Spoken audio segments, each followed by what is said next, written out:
Hello. I had a lot of trouble trying to upload the whole of part 3 of Ballad of Gaol, so I'm going to have to break it down into 2 parts and see if that's more successful. It is quite long still, each part will be about 4 or 5 minutes, so if I make a mistake I'll just correct it. I can't go over this again and again and again. Right, here goes. In debtor's yard the stones are hard and the dripping wall is high. So it was there he took the air beneath the leaden sky, and by each side a warder walked, for fear the man might die.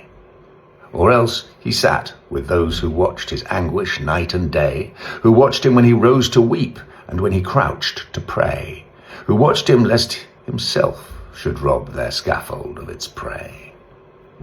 The governor was strong upon the Regulations Act.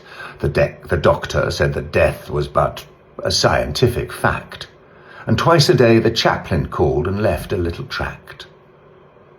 And twice a day he smoked his pipe and drank his quart of beer. His soul was resolute and held no hiding place for fear.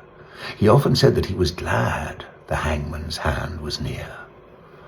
But why he said so strange a thing no warder dared to ask, for he to whom a watcher's doom is given as his task must set a lock upon his lips and make his face a mask.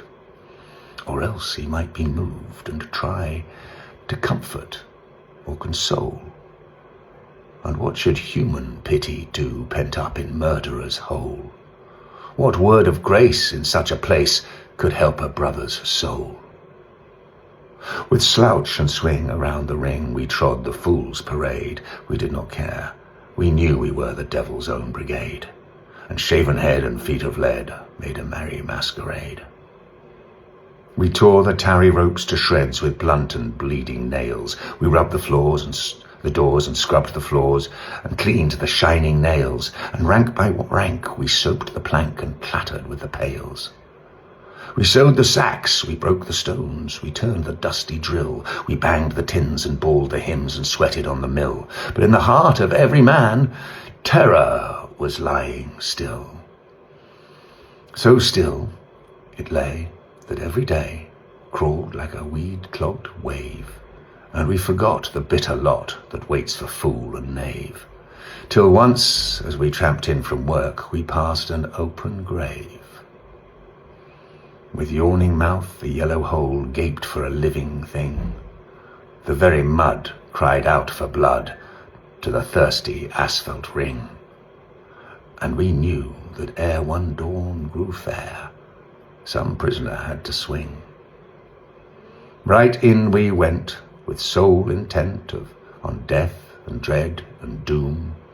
The hangman with his little bag went shuffling through the gloom, and each man trembled as he crept into his numbered tomb.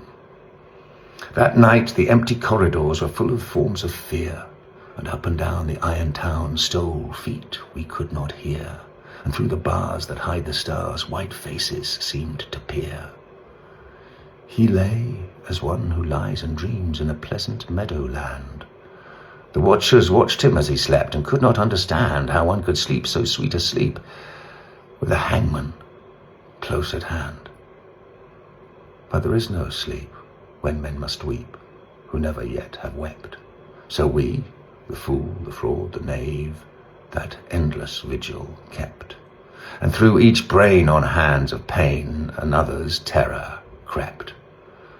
Alas, it is a fearful thing to feel another's guilt, for right within the sword of sin pierced to its poisoned hilt, and as molten lead were the tears we shed for the blood we had not spilt.